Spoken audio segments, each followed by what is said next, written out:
ISKCON মন্দিরটা কোথায় জানেন? না ভাই। কোথায় যে খুঁজছি। ও দাদা, ও দাদা, এই যে শুনছেন?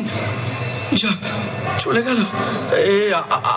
আপনারা জানেন হ্যাঁ ইসকন মন্দিরটা কোথায়? আমি মহা বিপদে পড়েছি।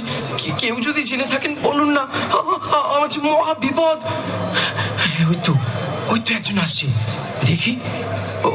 ও ভাই, ও ভাই শুনছেন?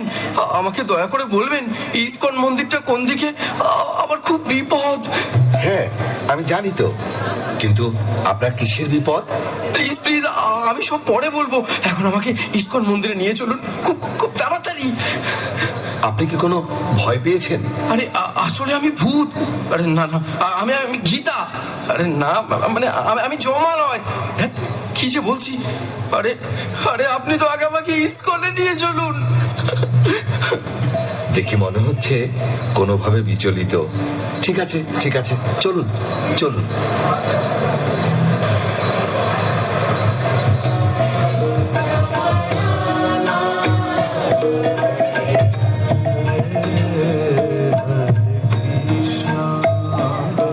ও কি শান্তি পেলাম।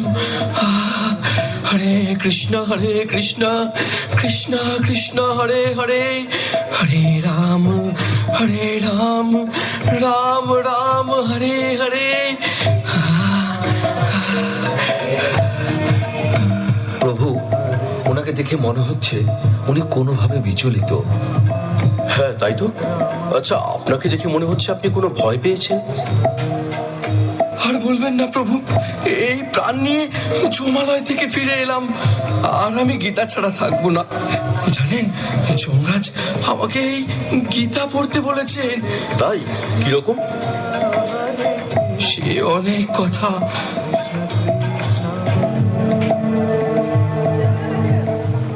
গৌর, বলো তো আজকের ভাগবত ক্লাসটা কেমন লাগলো? হ্যাঁ মা, উনি গল্প বলে বলে ক্লাস করান, তাই আমার শুনতে খুব ভালো লাগে। জানো মা, আমার বেশি ভালো লেগেছে মাধব প্রভুর কীর্তন। আমি তো খুব নৃত্য করেছি। ও, তোমরা তাহলে নাচানাচি করতে গিয়েছিলে? ঘরের নাচার জায়গা নেই?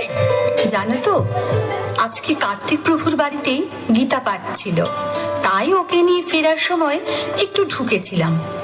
হ্যাঁ বাবা, আমি তো খুব মজা করেছি। তোমার পড়াশোনা নেই? গীতা পাঠ করতে গেছো, কীর্তনে গেছো? যাও, ভেতরে যাও। ওকে এভাবে বলছো কেন? আমরা কি রোজ যাই?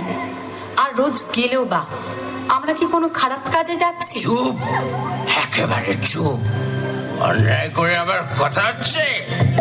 এই যে গলায় কাঠ জড়িয়েছো, কপালে মাটি মেখে ঘুরে বেড়াচ্ছ, এতে মানুষ কত কথা বলে জানো?